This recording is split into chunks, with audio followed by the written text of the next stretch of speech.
Chapter 9. The Hermit. Ka and Ko smoothed the man's hair with their little paws and patted his cheeks gently. The man smiled and whispered to the languors. His eyes stayed closed. Teddy walked up to the man and licked his hands. The man still didn't open his eyes, but he stroked Teddy's fur. "Knock, knock," Annie said softly. "Is someone there?" the man asked. He turned his face towards Jack and Annie. His eyes were open, but he did not seem to see them. Jack realized that this man was blind. "Hi, I'm Annie," said Annie. "And I'm Jack," said Jack. The blind man smiled. "Good," he said, nodding. "Would you like to visit with me?" "Sure," said Annie. She and Jack sat down next to the man. "Do you live in this forest?" Annie asked. "Yes," he said. "Are you a hermit?" Jack asked. "Yes," the blind man said. "What's a hermit?" said Annie. "Hermits live far away from other people," said the blind man. "We like to be alone to think. I live in the forest so I can learn from nature." "How do you learn?" said Jack. "I listen," said the blind man. "Listen to what?" said Jack. "To the chatter of the monkeys, to the rumbling of the elephant, to the roar of the tiger," said the man. "I have listened for so long, they have all begun to sound like one voice, the one great voice of the forest." Did the voice tell you that the tiger got caught in a trap last night?" said Annie. "Yes," said the hermit. "And did it tell you that after we saved him, he tried to attack us?" said Jack. The blind man smiled. "Please bring me one of the white flowers floating in the stream," he said. Jack wondered why the hermit was changing the subject, but Annie jumped up and hurried to the stream.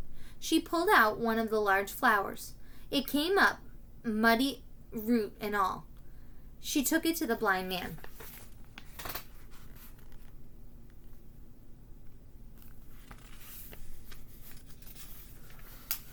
"Thank you," he said. The man touched the flower's large white petals, and its dirty root. "This perfect lotus blossom grows from dark, thick mud," he said. "Its beauty cannot live without its ugliness. Do you understand?" "Yes," said Jack and Annie. "When you saved the tiger, you saved all of him," said the blind man. "You saved his graceful beauty and his fierce, savage nature. You cannot have one without the other." "Oh, right," said Jack. "Take this lotus as a thank you gift from all the forest for saving our fierce friend," said the blind man. "Our world would not be complete without him." Annie took the gift from the hermit. "A gift from a forest far away," she said. "Arf, arf!" Teddy wagged his tail. The languors clapped. "We can go home now," said Jack, "if we can just find the way." "Don't worry," said the blind man. Your house in the trees is close by. The elephants walk in a large circle, so you are back at the same place where you started." "Really?" said Jack. The blind man pointed to the sky. There was the Magic Treehouse, high in a nearby tree. "Oh, great!" breathed Jack. "I told you not to worry," said Annie. She and Jack pulled on their socks and shoes and stood up. Before they left, Annie touched the hand of the blind man. "Thanks for everything," she said. The man held her hand for a moment, then took Jack's hand. Jack felt a wave of calm wash over him. "Thank you," he said to the blind man. Ka and Ko chattered and held out their long arms. Jack and Annie hugged the two languors. "We'll miss you," said Annie. "You were great tour guide," said Jack. "Goodbye." Then he and Annie took off for the Magic Treehouse, with Teddy scampering after them. At the rope ladder, Jack put Teddy into his pack and climbed up. Annie carried the lotus blossom as she followed them. Inside the treehouse, Jack picked up the Pennsylvania book. But before he made a wish, he looked out the window with Annie. In the distance, he saw Saba and the other elephants bathing in the stream. They saw Ka and Ko swinging on the vines. They saw the tiger sunbathing in the grass, licking his sore leg. They saw a tiny... I want to show you the picture before I get distracted. What's cuter than hugging monkeys?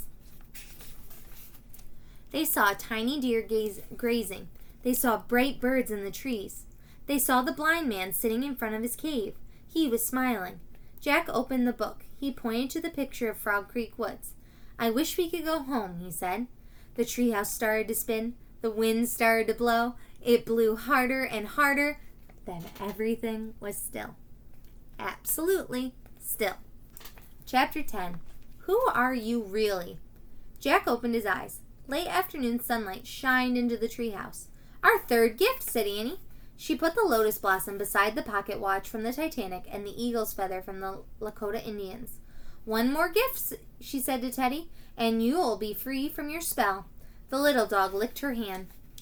Hey, tell me this, said Jack. How did you know Teddy wanted us to hide behind that rock? Annie shrugged. I just knew, she said. I think I saw it in his eyes. You did?